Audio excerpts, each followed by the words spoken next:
ராசிபுரம் பட்னா ரோட்டில் இருக்கேன். நான் கோதமலை போகிறதா பிளானில் புறப்பட்டு போயிட்டுருக்கேன். இது சாமுண்டி தியேட்டர்.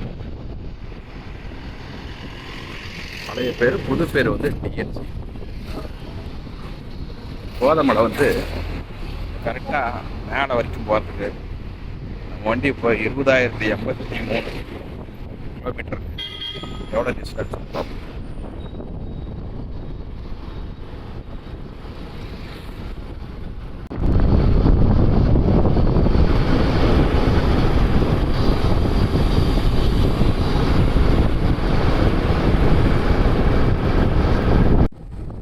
காத்தினுடைய சத்தம் இன்னைக்கு என்ன அதிகமாக இருக்குதுங்க.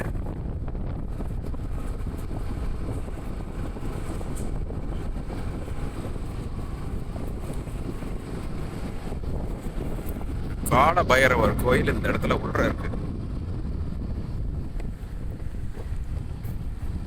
மலையினுடைய அழகை போய் பார்க்கலாம்.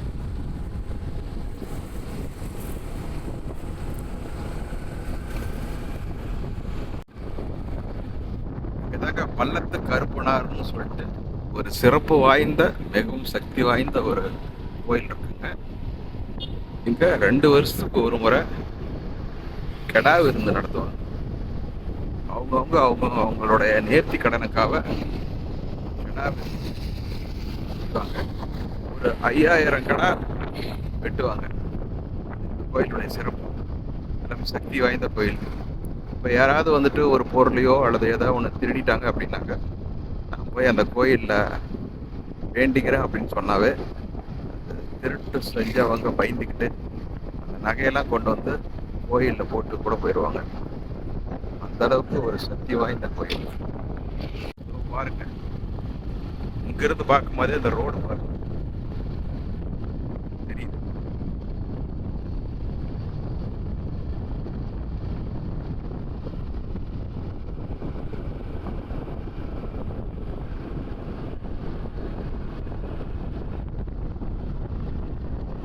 இந்த வடுகம் இருக்கு இல்லைங்களா, இந்த வடுகம் போர்டு கட்டுது. இந்த ஆலமரத்துக்கு இடது பக்கமாக போகணுங்க. நம்ம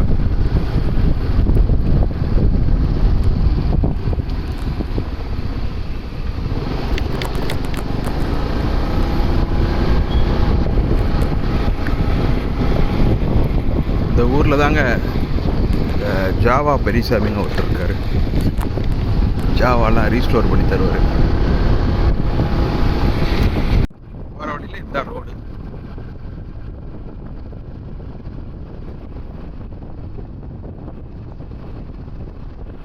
ஒரு காலத்தில் ரொம்ப டெவலப் ஆகிடும். எங்கள் வீடு கட்டும்போது வீட்டில் நாங்கள் வந்து பழைய வீடை விலைக்கு வாங்கிட்டோம். அந்த வீடு கட்டும்போது பார்த்தீங்கன்னா, அந்த காலத்தில் மெட்ராஸ் தார்ஸ்னு ஒன்று இருந்ததுங்க. அந்த மெட்ராஸ் தார்ஸுக்கு தேக்கு மரம் பூரா அந்த போதமலை தேக்கு மரத்தை தான் பயன்படுத்தியிருக்காங்க. அந்த அளவுக்கு போதமலை தேக்கு மரம் ரொம்ப ஃபேமஸாக இருந்திருக்கு. இப்போ எல்லாம் தேக்கு மரம்லாம் இல்லை, அடிச்சிட்டாங்க அப்படின்னு சொல்கிறாங்க. ஆனால் பலா மரம் நிறைய இருக்குது மேலே. அங்கே இருக்கிற மலைவாழ் மக்கள்லாம் தலை சுமையாகவே கொண்டு வந்து கீழே வெட்டி கொடுத்துட்டு போவாங்க. பலாப்பழம் வந்துட்டு ரொம்ப டேஸ்ட்டாக இருக்குன்னு வேறு சொல்கிறாங்க. இங்கே போதமலையில் இருக்க பலாப்பழம் அவ்வளோ டேஸ்ட்டாக இருக்கும் அப்படின்னு சொல்கிறாங்க. நான் இது வரைக்கும் என்னுடைய நண்பர்களாக நடந்தே மேலே நிறைய பேர் போயிருக்காங்க, ரெகுலராக போயிட்டு வந்திருக்காங்க. ஆனால் வந்துட்டு நான் போனதில்லை. இன்னைக்கு நான் வந்து 2 வீலரில் போகிறோம். போதமலையில் இருக்க வயசானவங்க அல்லது கர்ப்பிணி பெண்கள்லாம் ஏதாவது பிரசவம் அப்படின்னாக்கா முதலாம் வந்துட்டு ஒரு மூங்கில் உரி மாரி செஞ்சு அதில் தொட்டல் மாரி கட்டி முன்னாடி 2 பேர் பின்னாடி 2 பேர் அப்படி தான் கீழே தூக்கிட்டு வந்திருக்கிறதா சொல்கிறாங்க. அங்கே இருக்கிற மலைவாழ் மக்கள்லாம் அந்த குழந்தைங்களுக்கு ஸ்கூல் வந்து பார்த்திங்கன்னா இங்கேயே தங்கி படிக்கிற மாரி உண்டு உறைவிட பள்ளி அது வந்துட்டு புதுப்பாலத்தில் செயல்படுது. இது ஒரு இன்ஃபோ. இன்னும் வேறு இடத்துல எங்கே இருக்குன்னு எனக்கு தெரியாது. இப்போ ரோடு போட்டதுனால இங்கே உள்ள மேலே எல்லாம் இருக்க அந்த மலைவாழ் மக்களுக்கு ஒரு நல்ல ஒரு எதிர்காலம். அவங்கெல்லாம் மருத்துவத்திற்கோ அல்லது வேற இதுக்கோ அவ்வளோ சீக்கிரமாக கீழே வந்துட்டு போகிறதுக்கு எளிமையாக இல்லாமல் இருந்தது. இப்போ வந்துட்டு எவ்வளோ நாள் கழித்து அரசாங்கம் ஒரு பணியை செஞ்சுருக்காங்க. அது அங்கே இருக்கிற மக்களுக்கும் அப்புறம் நம்மள மாரி போய் பார்த்துட்டு வரவங்களுக்கும் ஒரு வழிவகை செய்திருக்காங்க. அதனால் இதை நம்மளாம் நல்லபடியாக பயன்படுத்தி கொள்ளலாம். இதாங்க அடிவாரம் ஸ்டார்டிங் பாயிண்ட்டு. இது இந்த கன்ஸ்ட்ரக்ஷன் பண்ண கம்பெனி அவங்க வந்துட்டு ஷெட்டு போட்டு இந்த ஒர்க் பண்ணி கொடுத்தாங்க. அவங்களுடைய ஆஃபீஸ்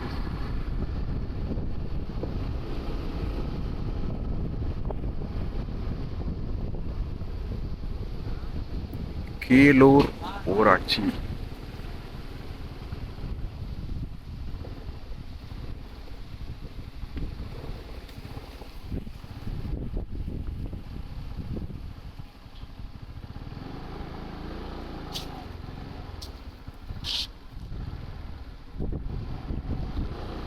இப்போ நம்ம மேலே ஏற ஆரம்பிச்சிட்டோம். இப்போ மண் ரோட்டில் தான் இருக்குது, இன்னும் ஃபுல் பேக்கப் ஆகல. இருந்தாலும் நான் ஒரு 10 டேஸ்க்கு முன்னாடியே போகிறதா பிளானில் இருந்தேன். நல்லா மழை அதிகமாக பெஞ்சிக்கிட்டு இருந்தது. ஏற்கனவே நம்ம சிபிசியில் போய் மாட்டிக்கிட்டோம். அதனால் இன்னைக்கு இந்த வண்டியில் போகிறோம்.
இந்தமாரி மண்ணு சாலை தான்.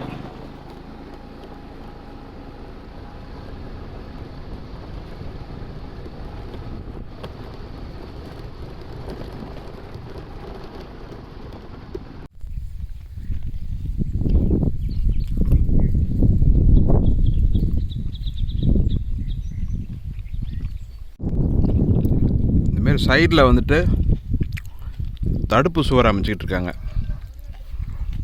அதோ பாருங்க, மேலே ஏறும்போதே ஒரு 6 போரில் தெரியுது.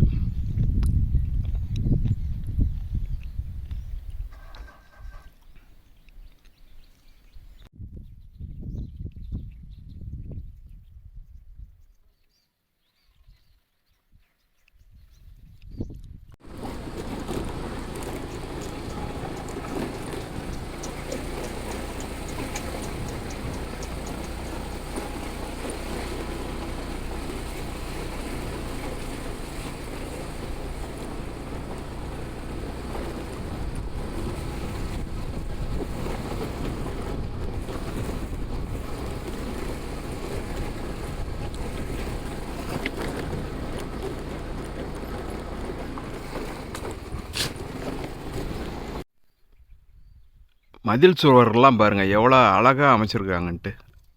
ரொம்ப பாதுகாப்பாக மிகவும் சிறப்பாக அமைச்சிருக்காங்க. காற்று அதிகமாக அடிக்குது பாருங்கள். நம்ம ஏறி வந்த பாதை அப்படியே வளைஞ்சு வளைஞ்சி பனிமூட்டமாக இருக்குங்க. அதனால் இந்த தூடு மேலாக தூவுன மாதிரி இருக்குது. இப்போ கிட்டத்தட்ட பார்த்திங்கன்னா நான் இன்னும் ஒரு மலை தான் ஏறி இருக்கேன்னா நிறையா இருக்குது. வாங்க போய்கிட்டே நம்ம மேலே விளாக் பண்ணலாம். இங்கே ஜல்லி உடச்சிட்ருக்குறாங்க. இது பாறையெல்லாம் அவங்க வந்து பொம்முடியிலேருந்து வந்து வேலை செஞ்சிட்ருக்குறாங்க.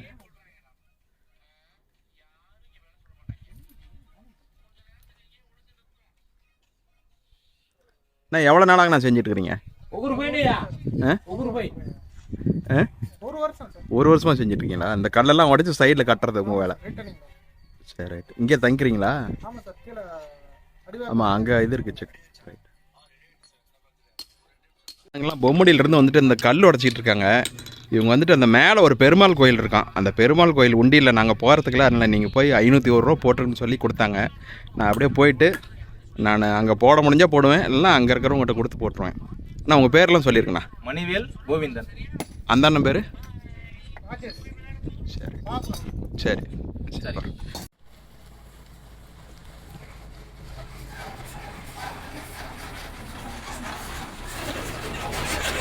நான் இந்த வீடியோ எடுத்துகிட்டு இருக்கேன். ஒரு ஜெட்டு ஃப்ளைட்டு போயிருக்கு பாருங்கள், அருமையாக இருக்குது.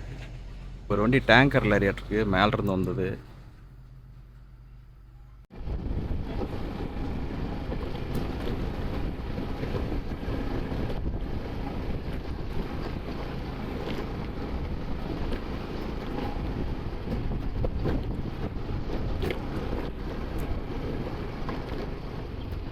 அதாவது கொண்டை ஊசி வளைவு பார்த்தா எப்படியும் மேலே போங்காட்டி ஒரு 30-40 இருக்க மாட்டிருக்குதுங்க. ராசிபுரம் பக்கத்திலிருந்து பார்க்கும்போது மலை ரொம்ப சின்னதாக தான் இருக்கிற மாதிரி இருக்கு. ஆனால் மேலே ஏற ஏற தூரம் போய்கிட்டே இருக்கு. இங்கே மேலே குடியிருக்கிறவங்க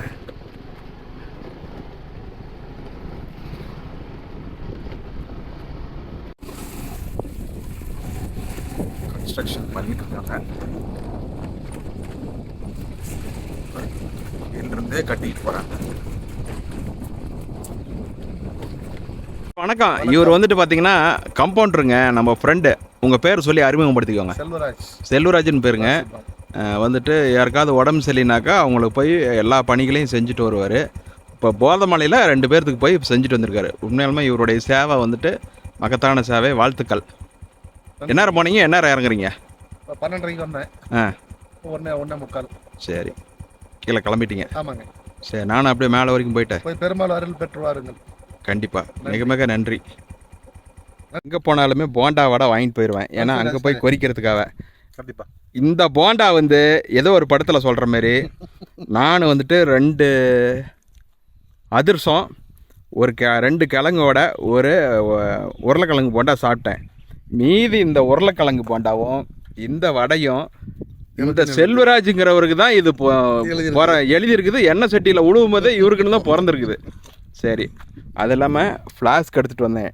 நாங்கள் இப்போ டீ குடித்து மகிழ போகிறோம். இந்த இடத்துல டீ கடை வேணும்ல? கண்டிப்பாக கண்டிப்பாக. ரைட்டு. மேலே ஒரு பைரவர் எங்கேயோ சுற்றிக்கிட்டு இருக்கிறாரு. நம்ம செல்வராஜ் சார் தான் சொல்கிறாரு, ஏங்க தனியாகவே புறப்படுறீங்க அப்படின்னு. தனியாக புறப்படுறதுக்கு காரணம் என்ன தெரியுங்களா? நான் இன்னும் 4-5 பேர்த்த வாங்க போகலான்னு ரெடி பண்ணால் அவங்களாம் ஒவ்வொருத்தரும் ஒவ்வொரு மனநிலைமையில் இருப்பாங்க. நான் போய் அவங்கள அங்கே ஒரு இடத்துல இங்கே ஒரு இடத்துல எல்லாம் பேக்கப் பண்ணி எல்லாருமே பார்த்தீங்கன்னாக்கா வண்டியில் ஏறிட்டு பாதி தூரம் வந்த பிற்பாடு தான் அவங்க அப்பா அம்மா எல்லாம் ஃபோன் பண்ணுறாங்களா, கேட்டால் நான் அந்த ஊரில் இருக்கேன் இந்த ஊரில் இருக்கேன்னு சொல்கிறாங்க. வீரப்பூர் கோயிலுக்கு போவோம் ஒரு டைம். பாருங்கள், ஃப்ளாஸ்கில் டீ வாங்கிட்டு வந்துட்டேன். நம்ம நண்பர் செல்வராஜ் ஐயா நமக்கு நீண்ட நாள் நண்பர். எங்கேயாவது பார்த்தா கும்பிட்டுக்குவோம், வணக்கம் வச்சுக்குவோம், நல்லா இருக்கீங்களான்னு கேட்டுக்குவோம். இன்றைக்கி பெருமாளை பார்க்க வந்திருக்கிறார். மலை பெருமாளை ஐயாவை செஞ்சதில் மிக்க மகிழ்ச்சி. தேநீர் கொடுத்து உபசரிக்கிறாரு. அவருடைய அன்புக்கு பாராட்டுகள், நன்றிகள். தேங்க்யூ.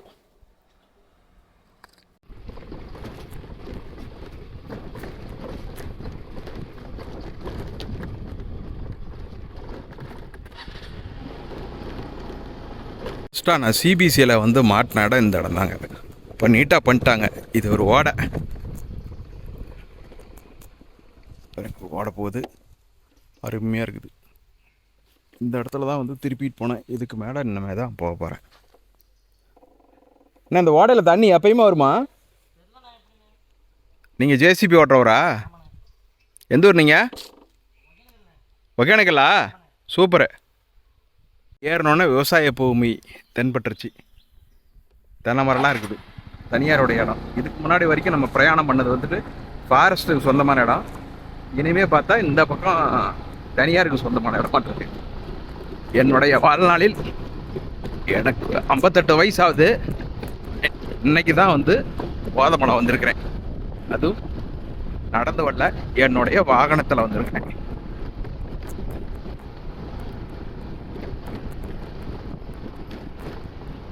பாருங்க, தென்னை மரம்.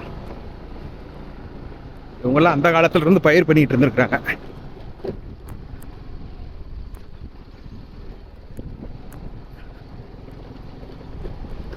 இந்த ஆண்ட ஃபாரஸ்ட் லேண்ட் இருக்கு, இந்த ஆண்ட பிரைவேட் லேண்ட் போல தெரியுது.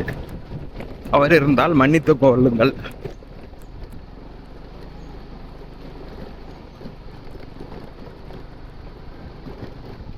ஒரு தகர கொட்டை வீடு இருக்கு.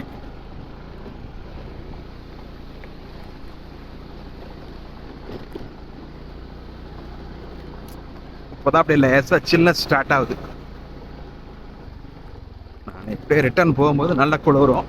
அதனால் என் வண்டியில் வந்துட்டு ஜெர்கின், ரெயின் கோட், கொடை எல்லாமே வச்சுருக்கேன்.